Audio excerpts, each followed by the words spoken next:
Alright, here we go. So I am playing some Kashtiras, and I actually feel bad for my opponent because he's playing Dark Magician and they stand zero chance against this deck.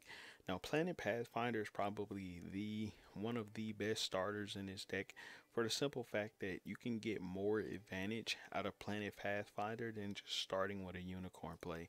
And I'm gonna show you why. So I go ahead and start Planet Pathfinder right here, activate this, and then I'm gonna grab Wraiths off. Now Wraiths off goes onto the field. It allows me to grab unicorn, boom, unicorn grabs Kashtira Theosis, and then once I activate that, that's going to allow me to summon out Fenrir. Fenrir is going to search for Rise Heart, and then I'm going to at this point link into Shangri Era, and then I activate the Rise Heart to banish monsters face down on my opponent's side.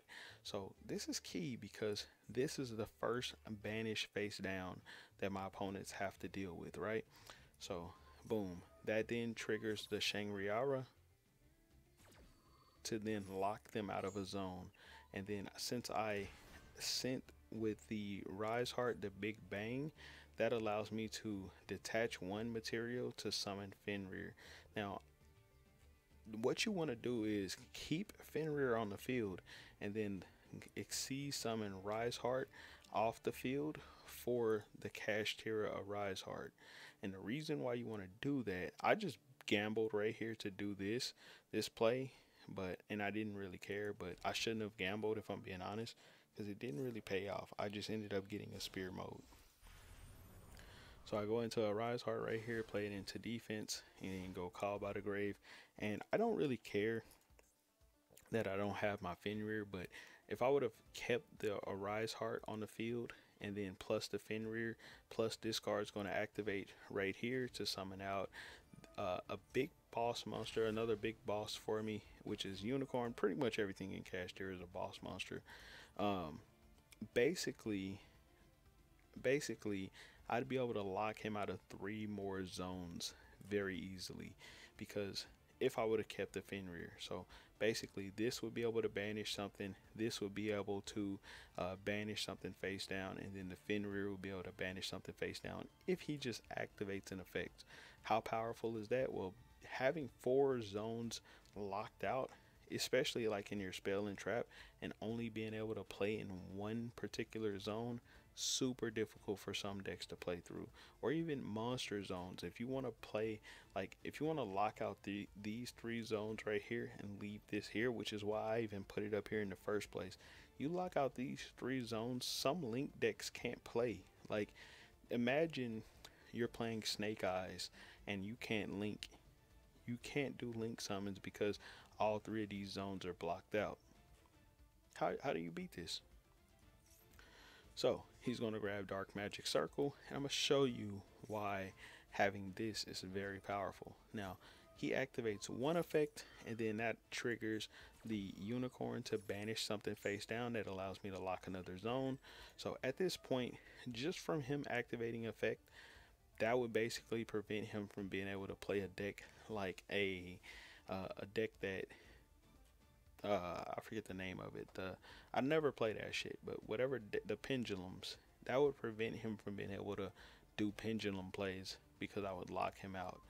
And so I go ahead and then activate this to pop this card on the field because this card was activated, and then this card is just going to continue to attach. So now this is live to then banish something on the field, and every time he's activating cards, it's just feeding this card with materials. So the more he activates, the more he feeds this. So now this card's banish is live, and if the Fenrir was still on the field, I'd be able to banish another card. So he can't even set anything. So I'd be able to actually banish that with Fenrir instead of having to banish it with a Rise Heart. So I go ahead and just banish it right there. And then that's going to lock him out of 3 zones.